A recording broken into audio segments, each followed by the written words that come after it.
राधे राधे, जय माता की भक्तों। आप सभी का स्वागत करती हूँ स्पिरिचुअल ज्ञान साधना में और आप सभी से अनुरोध करती हूँ कि स्पिरिचुअल ज्ञान साधना को सब्सक्राइब कर लीजिए और बेल आइकन को प्रेस कर दीजिए ताकि आपको नई नई वीडियोस का नोटिफिकेशन मिल जाए। श्री कृष्ण और सुदामा की मित्रता की शिक्षा ये है कि दोस्त चाहे अमीर हो या गरीब, इस बात का कोई महत्व नहीं है। मित्रता में सभी समान हैं और यह एक ऐसा संबंध है धरती पर जिसको हम चुनते हैं। जय माता की, राधे राधे। कैसे हैं आप सभी लोग? आशा करते हैं सभी लोग बहुत अच्छे होंगे। बताने के लिए कमेंट में जय माता की, राधे राधे अवश्य ही लिखिएगा। आज की वीडियो बहुत ही सुंदर है। आज की वीडियो में हम आप सभी को एक मित्रता की ऐसी कहानी सुनाने वाले हैं जो अपने आप में एक मिसाल है, भगवान श्री कृष्ण और सुदामा की। तो भगवान श्री कृष्ण और सुदामा की मित्रता की अद्भुत ये कहानी जो सत्यता से परिपूर्ण है, बहुत ही प्रेम और श्रद्धा भाव से सुनिएगा। आप सभी को अवश्य ही पसंद आएगी और मित्रता के सही मायने में क्या अर्थ होते हैं हमें यह भी ज्ञात होगा। तो कहानी बहुत ही सुंदर है, बिना स्किप किए अंत तक पूरा देखिएगा। तो आप सभी से नम्र निवेदन है कि अगर आपने अभी तक चैनल को सब्सक्राइब नहीं किया है तो जल्दी से कर लीजिए और बेल आइकन को प्रेस कर दीजिए ताकि आपको इम्पोर्टेंट वीडियोस का नोटिफिकेशन समय पर मिलता रहे। तो चलिए प्रारंभ करते हैं आज की कथा। बोलिए गणेश भगवान की जय, बोलिए गौरी शंकर भगवान की जय, बोलिए श्री कृष्ण भगवान की जय, लक्ष्मी नारायण भगवान की जय। तो चलिए प्रारंभ करते हैं आज की कथा। श्रीमद् भागवत पुराण के अनुसार राजा परीक्षित ने ब्राह्मणों से कहा, श्री कृष्ण प्रेम और मोक्ष के दाता परम ब्रह्म परमात्मा भगवान की शक्ति का कोई अंत नहीं है, इसलिए उनकी माधुर्य और ऐश्वर्य से भरी लीलाएं भी अंतहीन हैं। अब हम श्री कृष्ण की दूसरी लीलाएं जिनका वर्णन आपने अब तक नहीं किया है सुनना चाहते हैं। मनुष्य विषय सुख को खोजते खोजते अत्यंत दुखी हो गया है। वे बाढ़ की तरह के इसके चित्त में चुभते रहते हैं। ऐसी स्थिति में ऐसा कौन सा रसिक रस का विशेषज्ञ पुरुष होगा जो बार बार पवित्र कीर्ति भगवान श्री कृष्ण की मंगलमयी लीलाओं का श्रवण करके भी उनसे विमुख होना चाहेगा। जो जीवा भगवान के गुणों का गान करती है वही सच्ची वाणी है। वे हाथ सच्चे हाथ हैं जो प्रभु की सेवा के लिए कार्य करते हैं और मन वही सच्चा है जो चराचर प्राणियों में निवास करने वाले भगवान को हमेशा स्मरण करता है। और वे ही कान वास्तव में कान कहने योग्य हैं जो भगवान की पुण्यमयी कथाओं का श्रवण करते हैं। वही मस्तक है जो चराचर जगत को भगवान की चल अचल प्रतिमा समझकर झुका करता है। और जो सर्वत्र भगवद्विग्रह का दर्शन करते हैं वे ही नेत्र वास्तव में नेत्र हैं। शरीर के जो अंग भगवान और उनके भक्तों के चरणोदक का सेवन करते हैं वे ही अंग वास्तव में अंग हैं। सच पूछिए तो उन्हीं का होना सफल है। सूत जी कहते हैं, शौनकादि ऋषियों जब राजा परीक्षित ने इस प्रकार प्रश्न किया तब भगवान श्री सुखदेव जी का हृदय भगवान श्री कृष्ण में तल्लीन हो गया। उन्होंने परीक्षित से इस प्रकार कहा। श्री सुखदेव जी ने आगे कथा सुनते हुए कहा, परीक्षित, एक ब्राह्मण भगवान श्री कृष्ण के परम मित्र हुआ करते थे जिनका नाम सुदामा था। वे बड़े ही परम ज्ञानी, विषयों से विरक्त, शांत चित्त और जितेंद्रिय थे।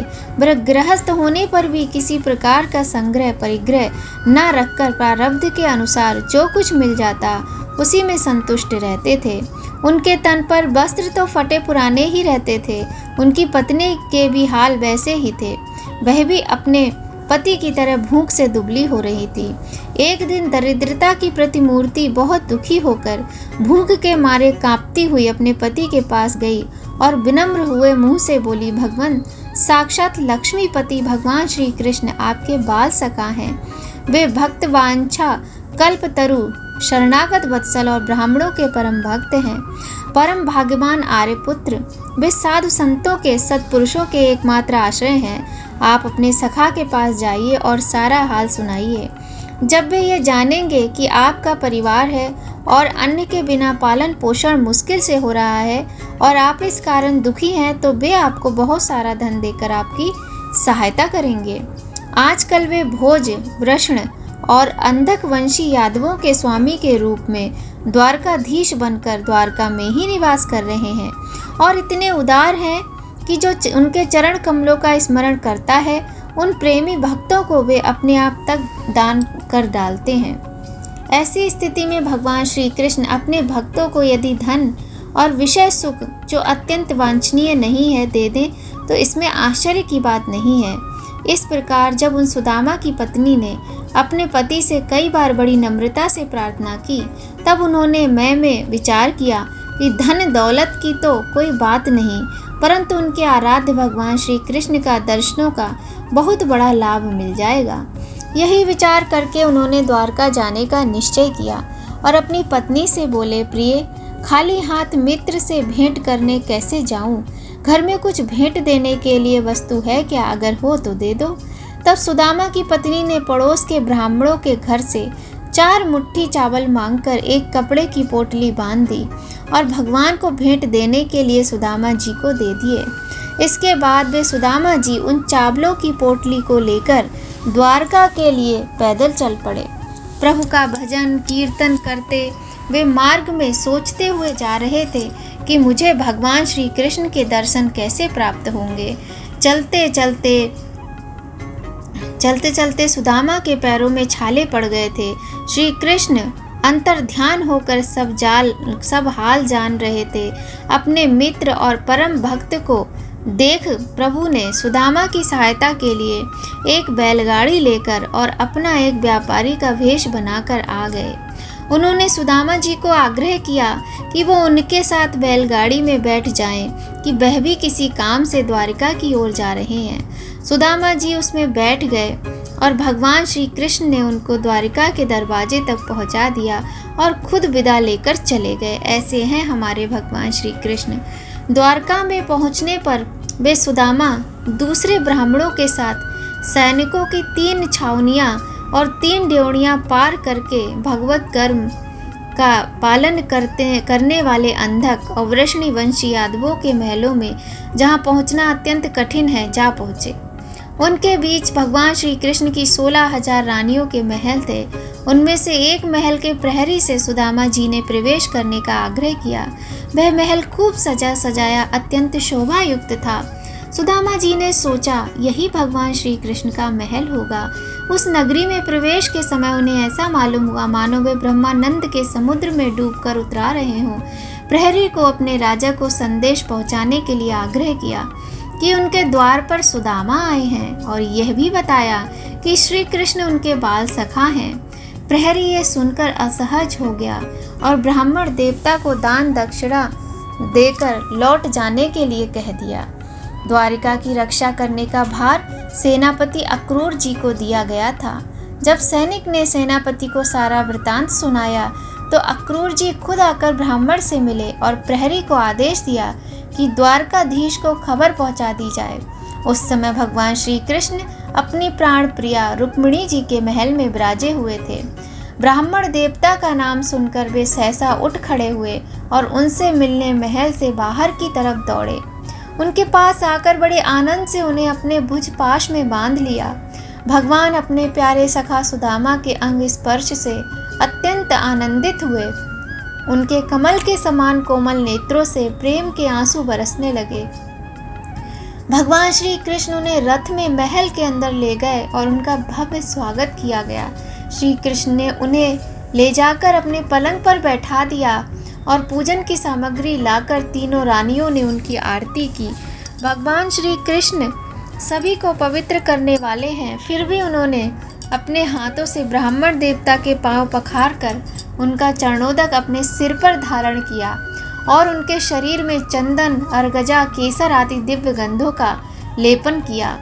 फिर उन्होंने बड़े आनंद से सुगंधित धूप और दीपावली से अपने मित्र की आरती उतारी। इस प्रकार पूजा करके पान एवं गाय देकर मधुर वचनों से बोले, भले पधारे, ऐसा कहकर उनका स्वागत किया। सुदामा फटे पुराने वस्त्र पहने हुए थे। शरीर अत्यंत मलिन और दुर्बल था। देह की सारी नसें दिखाई पड़ती थीं। स्वयं भगवती रुक्मिणी जी चवर डुलाकर उनकी सेवा करने लगी। अंतःपुर की स्त्रियां ये देखकर अत्यंत विस्मित हो गईं कि पवित्र कीर्ति भगवान श्री कृष्ण अतिशय प्रेम से इस मैले कुचैले अवधूत ब्राह्मण की पूजा कर रहे हैं। वे आपस में कहने लगे, इस नंग धड़ंग निर्धन निंदनीय और निकृष्ट भिखमंगे ने ऐसा कौन सा पुण्य किया है जिससे त्रिलोकी गुरु श्रीनिवास श्री कृष्ण स्वयं इसका आदर सत्कार कर रहे हैं। देखो तो सही, इन्होंने अपने पलंग पर सेवा करती हुई स्वयं लक्ष्मी रूपणी रुक्मिणी जी को छोड़कर इस ब्राह्मण को अपने बड़े भाई बलराम जी के समान हृदय से लगा लिया। भगवान श्री कृष्ण और वे ब्राह्मण दोनों एक दूसरे का हाथ पकड़कर अपने पूर्व जीवन की उन आनंददायक घटनाओं का स्मरण और वर्णन करने लगे जो गुरु संदीपनी जी के गुरुकुल में रहते समय घटित हुई थी। भगवान श्री कृष्ण ने कहा, धर्म के मर्मज्ञ ब्राह्मण देव, गुरु दक्षिणा देकर जब आप गुरुकुल से लौट आए तब आपने अपने अनुरूप स्त्री से विवाह किया या नहीं? मैं जानता हूँ कि आपका चित्त गृहस्थी में रहने पर भी प्रायः विषय भोगों में आसक्त नहीं है। विद्वान, यह भी मुझे मालूम है कि धन आदि में भी आपकी कोई प्रीति नहीं है। जगत में विरले ही लोग ऐसे होते हैं जो भगवान की माया से निर्मित विषय संबंधी वासनाओं का त्याग कर देते हैं और चित्त में विषयों की तनिक भी वासना न रहने पर भी मेरे समान केवल लोक शिक्षा के लिए कर्म करते हैं।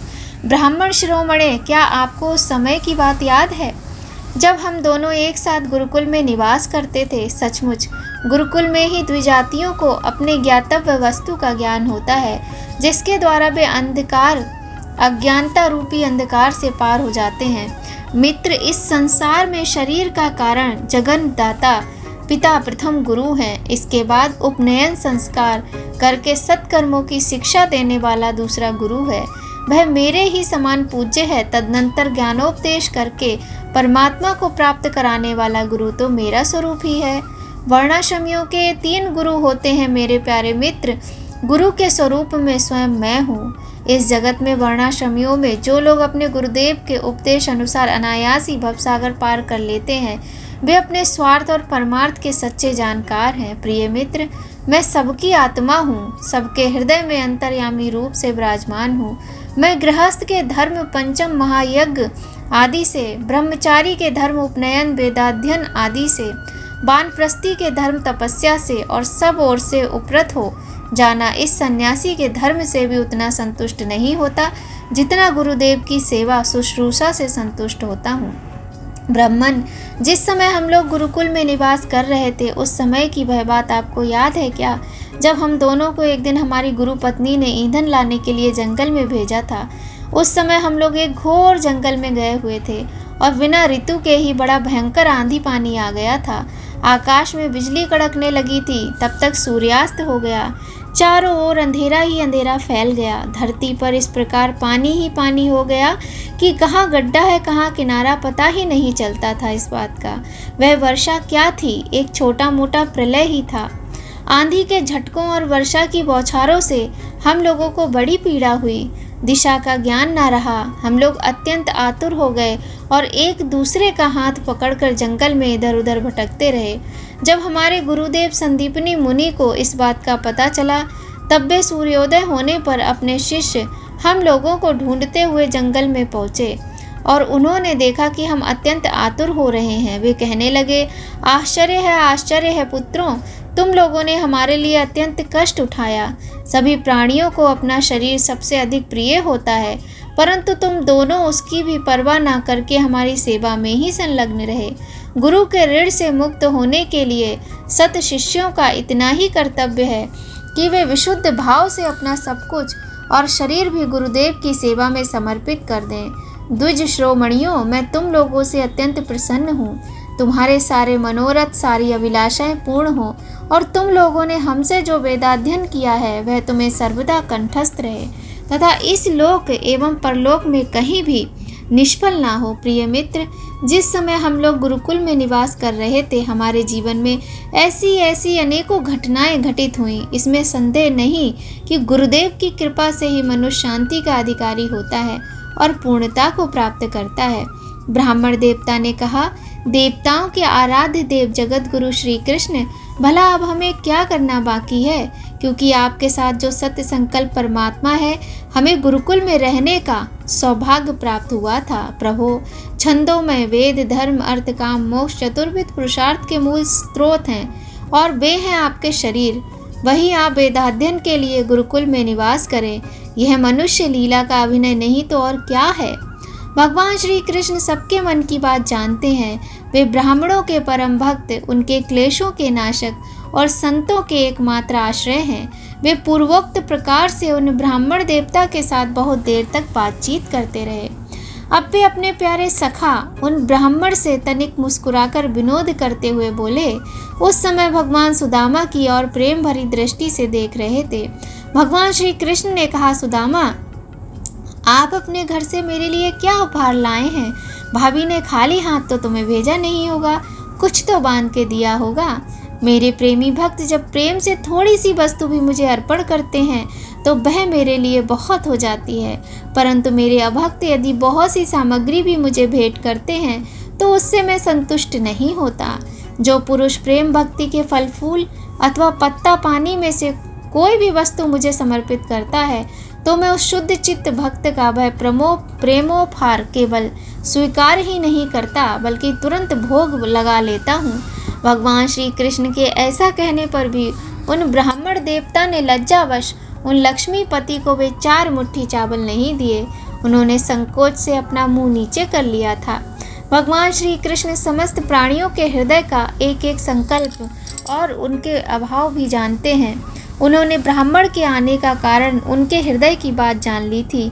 अब वे विचार करने लगे कि एक तो ये मेरा प्यारा सखा है, दूसरे इसने पहले कभी लक्ष्मी की कामना से मेरा भजन नहीं किया है। इस समय यह अपनी पतिव्रता पत्नी को प्रसन्न करने के लिए उसके आग्रह से यहाँ आया है। अब मैं इसे ऐसी संपत्ति दूंगा जो देवताओं के लिए भी दुर्लभ होगी। भगवान श्री कृष्ण ने ऐसा विचार करके उनके वस्त्र की एक पोटली में बंधा हुआ देखा। यह क्या है, ऐसा कहकर स्वयं ही छीन लिया और बड़े आदर से पोटली खोल कर कहने लगे, प्यारे मित्र, यह तो तुम मेरे लिए अत्यंत प्रिय भेंट लेकर आए हो। ये चावल ना केवल मुझे बल्कि सारे संसार को तृप्त करने के लिए पर्याप्त हैं। भगवान ने कहा, इन 4 मुट्ठी चावल पर 4 लोक बार दूं। ऐसा कहकर उसमें से 3 मुट्ठी चावल खा गए और दूसरी मुट्ठी ज्यों ही भरी त्यों ही रुक्मिणी जी के रूप में स्वयं भगवती महालक्ष्मी जी ने भगवान श्री कृष्ण का हाथ पकड़ लिया, क्योंकि वे तो एकमात्र भगवान के परायण हैं, उन्हें छोड़कर और कहीं नहीं जा सकती। रुक्मिणी जी ने कहा, विश्वात्मन, बस बस, मनुष्य को इस लोक में तथा मरने के बाद परलोक में भी समस्त संपत्तियों की समृद्धि प्राप्त करने के लिए ये 1 मुट्ठी चावल ही बहुत है, क्योंकि आपके लिए इतना ही प्रसन्नता का हेतु बन जाता है। ब्राह्मण सुदामा उस रात को भगवान श्री कृष्ण के महल में ही रहे। उन्होंने बड़े आराम से वहाँ खाया पिया और ऐसा अनुभव किया मानो मैं वैकुंठ में ही पहुँच गया हूँ। ब्राह्मण ने श्री कृष्ण से वापस अपने घर जाने की आज्ञा मांगी। परिवार से दूर होने की बात कहकर श्री कृष्ण ने उन्हें भारी मन से जाने की आज्ञा दे दी। श्री कृष्ण से ब्राह्मण को प्रत्यक्ष रूप में कुछ भी नहीं मिला और उन्होंने श्री कृष्ण से कुछ मांगा भी नहीं। वे अपने चित्त की करतूत पर कुछ लज्जित से होकर भगवान श्री कृष्ण के दर्शन जनित आनंद में डूबते उतराते अपने घर की ओर चल पड़े। वे मन ही मन सोचने लगे, ओहो, कितने आनंद और आश्चर्य की बात है। ब्राह्मणों को अपना इष्टदेव मानने वाले भगवान श्री कृष्ण की ब्राह्मण भक्ति आज मैंने अपनी आंखों से देख ली। धन्य हैं जिनके वक्ष स्थल पर स्वयं लक्ष्मी जी सदा विराजमान रहती हैं। उन्होंने मुझ अत्यंत दरिद्र को अपने हृदय से लगा लिया। कहाँ तो मैं अत्यंत पापी और दरिद्र और कहाँ लक्ष्मी के एकमात्र आश्रय भगवान श्री कृष्ण, परंतु उन्होंने ये ब्राह्मण है ऐसा समझकर मुझे अपनी भुजाओं में भरकर हृदय से लगा लिया। इतना ही नहीं, उन्होंने मुझे उस पलंग पर सुलाया जिस पर उनकी प्राण प्रिया रुक्मिणी जी शयन करती हैं, मानो मैं उनका सगा भाई हूँ। कहाँ तक कहूँ, मैं थका हुआ था, इसलिए स्वयं उनकी पटरानी रुक्मिणी जी ने अपने हाथों चवर डुलाकर मेरी सेवा की। ओहो, देवताओं के आराध्य देव होकर ब्राह्मणों को अपना इष्ट देव मानने वाले प्रभु ने पांव दबाकर अपने हाथों खिला पिलाकर मेरी अत्यंत सेवा शुश्रूषा की और देवता के समान मेरी पूजा की। स्वर्ग, मोक्ष, पृथ्वी और रसातल की संपत्ति तथा समस्त योग सिद्धियों की प्राप्ति का मूल उनके चरणों की पूजा ही है। फिर भी परम दयालु श्री कृष्ण ने ये सोचकर मुझे थोड़ा सा भी धन नहीं दिया कि कहीं ये दरिद्र धन पाकर बिल्कुल मतवाला ना हो जाए और मुझे भूल ना बैठे। इस प्रकार मन ही मन विचार करते करते ब्राह्मण देवता अपने घर के पास पहुंच गए।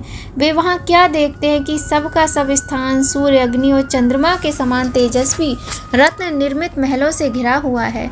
ठौर ठौर चित्र विचित्र उपवन और उद्यान बने हुए हैं तथा उसमें झुंड के झुंड रंग बिरंगे पक्षी कलरव कर रहे हैं। सरोवरों में कुमुदनी तथा श्वेत, नील और सौगंधिक भांति भांति के कमल खिले हुए हैं। सुंदर सुंदर स्त्री पुरुष बन ठनकर इधर उधर विचर रहे हैं। उस स्थान को देखकर ब्राह्मण देवता सोचने लगे, मैं ये क्या देख रहा हूँ, ये किसका स्थान है? यदि ये वही स्थान है जहाँ मैं रहता था तो ये कैसे हो गया? इस प्रकार वे सोच ही रहे थे कि देवताओं के समान सुंदर सुंदर स्त्री पुरुष गाजे बाजे के साथ मंगल गीत गाते हुए उस महाभाग्यवान ब्राह्मण की अगवानी करने के लिए आए। पतिदेव का शुभ आगमन सुनकर ब्राह्मणी को अपार आनंद हुआ और वह हड़बड़ाकर जल्दी जल्दी घर से निकल आई। वह ऐसी मालूम होती थी मानो मूर्तिमती लक्ष्मी जी ही कमल वन से पधारी हों। पतिदेव को देखते ही पतिव्रता पत्नी के नेत्रों में प्रेम और उत्कंठा के आवेग से आंसू छलक आए। उसने अपने नेत्र बंद कर लिए। ब्राह्मणी ने बड़े प्रेम भाव से उन्हें नमस्कार किया और मन ही मन आलिंगन भी किया। प्रिय परीक्षित, ब्राह्मण पत्नी सोने का हार पहने हुए दासियों के बीच में विमान स्थित देवांगना के समान अत्यंत शोभायमान एवं दैदीप्यमान हो रही थी। उसे इस रूप में देखकर वे विस्मित हो गए। उन्होंने अपनी पत्नी के साथ बड़े प्रेम से अपने महल में प्रवेश किया। उनका महल क्या था, मानो देवराज इंद्र का निवास स्थान। इसमें मड़ियों के सैकड़ों खंभे खड़े थे। हाथी के दांत के बने हुए और सोने के पात के मड़े हुए पलंग पर दूध के फेन की तरह श्वेत और कोमल बिछौने बिछ रहे थे। बहुत से चंवर वहां रखे हुए थे जिसमें सोने की डंडियां लगी हुई थीं। सोने के सिंहासन शोभायमान हो रहे थे जिन पर बड़ी कोमल कोमल गद्दियां लगी हुई थी। ऐसे चंदोबे भी झिलमिला रहे थे जिसपे मोतियों की लड़ियां लटक रही थीं। स्फटिक मणि की स्वच्छ भीतों पर पन्ने की पच्चीकारी की हुई थी। रत्न निर्मित स्त्री मूर्तियों के हाथ में रत्नों के दीपक जगमगा रहे थे।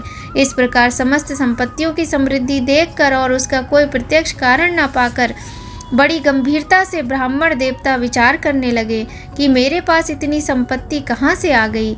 वे मन ही मन कहने लगे, मैं जन्म से ही भाग्यहीन और दरिद्र हूँ, फिर मेरी संपत्ति समृद्धि का कारण क्या है? अवश्य ही परमेश्वरशाली यदुवंश शिरोमणि भगवान श्री कृष्ण के कृपा कटाक्ष के अतिरिक्त और कोई कारण नहीं हो सकता। यह सब कुछ उनकी करुणा की ही देन है।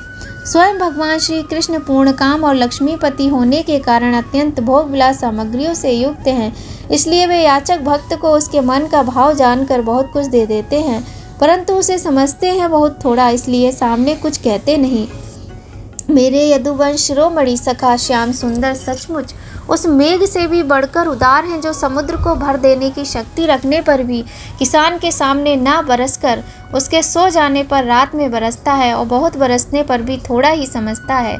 मेरे प्यारे सखा श्री कृष्ण देते बहुत हैं पर उसे मानते बहुत थोड़ा है, और उनका प्रेमी भक्त यदि उनके लिए कुछ भी कर दे तो वे उसको बहुत मान लेते हैं। देखो तो सही, मैंने उन्हें केवल एक मुट्ठी चिवड़ा भेंट किया था पर उदार शिरोमणि श्री कृष्ण ने उसे कितने प्रेम से स्वीकार किया।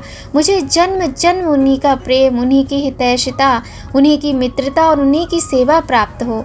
मुझे संपत्ति की आवश्यकता नहीं, सदा सर्वदा उन्हीं के गुणों के एकमात्र निवास स्थान महानुभाव भगवान श्री कृष्ण के चरणों में मेरा अनुराग बढ़ता जाए और उन्हीं के प्रेमी भक्तों का सत्संग प्राप्त हो।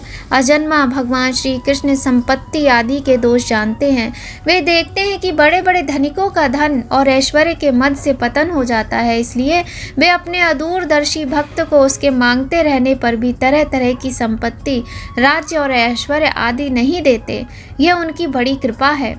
अपनी बुद्धि से इस प्रकार निश्चय करके वे ब्राह्मण देवता त्याग पूर्वक अनासक्त भाव से अपने पत्नी के साथ भगवत प्रसाद स्वरूप विषयों को ग्रहण करने लगे और दिनों दिन उनकी भक्ति बढ़ने लगी। देवताओं के भी आराध्य देव भक्त भयहारी यज्ञपति सर्वशक्तिमान भगवान स्वयं ब्राह्मणों को अपना प्रभु अपना इष्ट देव मानते हैं। इसलिए ब्राह्मणों से बढ़कर और कोई भी प्राणी जगत में नहीं है।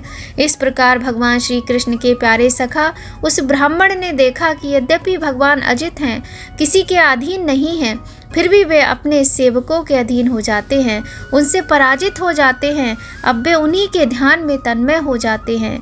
ध्यान के आवेग से उनकी अविद्या की गांठ कट गई और उन्होंने थोड़े ही समय में भगवान का धाम, जो कि संतों का एकमात्र आश्रय है, प्राप्त कर लिया। ब्राह्मणों को अपना इष्ट देव मानने वाले भगवान श्री कृष्ण की इस ब्राह्मण भक्ति कथा को जो सुनता है, उसे भगवान के चरणों में प्रेम भाव प्राप्त हो जाता है और वह कर्म बंधन से मुक्त हो जाता है। बोलिए श्री कृष्ण भगवान की जय, बोलिए भक्त सुदामा की जय। तो इतनी अद्भुत और अनोखी कथा है ये भगवान श्री कृष्ण और उनके मित्र सुदामा की। आशा करते हैं आप सभी को बहुत पसंद आई होगी। और मैं तो सच बताऊं, मैं तो इस कथा में बार बार भाव विभोर हो रही थी और मेरी आंखों से आंसू बह रहे थे। वाकई में हृदय को बहुत ज़्यादा सुंदर लगने वाली, हृदय को भाव विभोर करने वाली ये कथा अद्भुत है। कितनी सुंदर कथा है ना। लोग कहते हैं ईश्वर है ही नहीं, लेकिन ईश्वर क्यों नहीं है? ये जो कथा हमने पढ़ी है या जो ये सब चीज़ें हैं, क्या ये झूठ हैं? बिल्कुल भी नहीं है। भगवान श्री कृष्ण भगवान राम इसी भारत की धरती पर पैदा हुए हैं और उनके इस धरती पर जन्म लेने के सभी प्रमाण उपस्थित हैं। इसके बावजूद भी यदि व्यक्ति मद में अंधा होकर पाश्चात्य सभ्यता की तरफ देखते हुए ये सोचे कि ईश्वर है ही नहीं, तो उससे बड़ा मूर्ख कोई है ही नहीं। तो खैर छोड़िए इन बातों को और आशा करते हैं आप सभी ने कथा का बहुत आनंद लिया होगा। अगर आपको कथा अच्छी लगे तो लाइक अवश्य कीजिएगा और चैनल को अगर सब्सक्राइब नहीं किया है तो जल्दी से कर लीजिए, बेल आइकन प्रेस कर दीजिए। ऐसी ही अद्भुत मन को मोह लेने वाली, हृदय को भाव विभोर कर देने वाली सच्ची कथाएं लेकर हम आपसे मिलते रहेंगे और आते रहेंगे आपके अपने YouTube चैनल स्पिरिचुअल ज्ञान साधना पे। तो चैनल को सब्सक्राइब कर लीजिए, शेयर कीजिए और कथा का आनंद अवश्य ही उठाइए और कमेंट करके बताइएगा ज़रूर कि आपको ये कथा कैसी लगी। तो आप सभी से नम्र निवेदन है कि कथा को पूरे मन से, पूरे भाव से सुने, आप सभी को पसंद आएगी। और अब यहीं पर आज की कथा समाप्त करते हुए वीडियो का भी समापन करते हैं। मिलते हैं आपसे नई वीडियो में नई कथा के साथ। तब तक सभी लोग खूब खुश रहिए, स्वस्थ रहिए, प्रसन्न रहिए, अपना और अपने अपनों का ख्याल रखिए। और हाँ, कमेंट में जय माता की राधे राधे लिखना बिल्कुल भी मत भूलिएगा। कथा बहुत सुंदर लगी है मुझे। तो आप कोई सुझाव हो तो दे सकते हैं और अपना प्यार, अपना आशीर्वाद, अपना सपोर्ट ऐसे ही बनाए रखिए। और आपके प्यार, आपके सपोर्ट, आपके आशीर्वाद के बिना कुछ भी नहीं है। तो चलिए मिलते हैं आपसे बहुत जल्द। जय माता की राधे राधे।